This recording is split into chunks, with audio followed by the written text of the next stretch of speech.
कनाननगर परिसरात जिल्हाधिकारी कार्यालयाच्या शेजारी अमेरिकन बंगलो या नावानं ओळखली जाणारी सी.स. नंबर 259 ही 57 एकर 17 गुंठे जमीन आहे।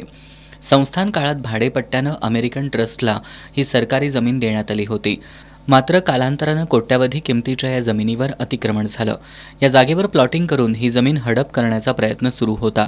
मात्र याविरोधात प्रजासत्ताक सामाजिक संस्थेचे दिलीप देसाई यांनी जिल्हाधिकाऱ्यांकडे दावा दाखल केला होता। 2015 साली याबाबत जिल्हाधिकाऱ्यांकडे दावा दाखल झाल्यानंतर आत्तापर्यंत 4 जिल्हाधिकाऱ्यांनी यावर सुनावणी घेतली। मात्र जिल्हाधिकारी राहुल रेखावार यांनी याबाबतचा आदेश देत सी.स. नंबर 259 ही 57 एकर 17 गुंठे जमीन सरकारी हक्कात घेण्याचे आदेश दिलेत। तसंच या जागेबाबत चौकशी अहवाल देणाऱ्या तत्कालीन नगरभूमापन अधिकाऱ्यांविरोधात शिस्तभंग कारवाईचा प्रस्ताव सादर करावा आणि या जागेवरील अतिक्रमण काढून टाकण्याचेही आदेश देण्यात आलेत। शहराच्या मध्यवर्ती ठिकाणी असलेल्या या जागेच्या मिळकत पत्रिकेवर असणारा ब सत्ता प्रकार भाडेपट्ट्यानं दिलेली सरकारी जमीन कमी करून क सत्ता खासगी मालकी करण्याचा आदेश तत्कालीन जिल्हाधिकाऱ्यांनी 8 एप्रिल 2010 रोजी दिला होता। मात्र हा आदेश आता रद्द ठरवण्यात आलाय। प्रजासत्ताक सामाजिक संस्थेचे दिलीप देसाई यांनी हा दावा दाखल केला होता। यामध्ये तब्बल 18 जणांना प्रतिवादी बनवण्यात आलं होतं। याबाबतच्या सुनावण्या जिल्हाधिकारी रेखावार यांच्यासमोर रात्री 9 ते 10 वाजेपर्यंत चालत होत्या।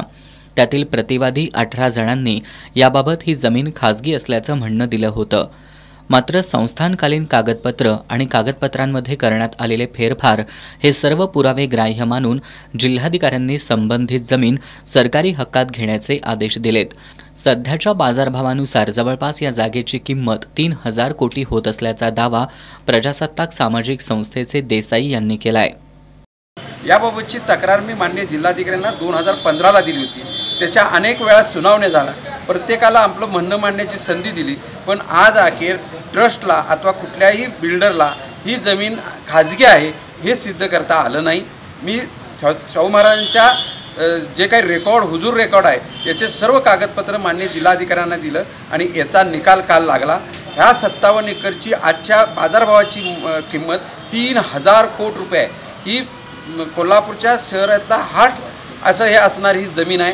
ह्या जमिनीबाबत अनेक बोगस कागदपत्र करण्यामागं जिल्हाधिकारी कार्यालयातील किंवा नगरभूमापन अधिकारी कार्यालयातील हे अधिकारी संगनमत केलेलं आहे। यांच्यावरही कारवाई करण्याचे आदेश माननीय जिल्हाधिकाऱ्यांनी दिलेले आहेत। सी.स. नंबर 259 ही 57 एकर 17 गुंठे जमिनीमध्ये सध्या काही लोकांनी अतिक्रमण केली आहेत। अतिक्रमण ओळखून येऊ नये यासाठी या ठिकाणी बाहेरून पत्रे उभे लावण्यात आलेत। कोट्यावधींची जमीन सरकारनं भाडेतत्वावर दिली होती, मात्र हीच जमीन हडप करण्यासाठी अनेकांचे यामध्ये हात गुंतलेत।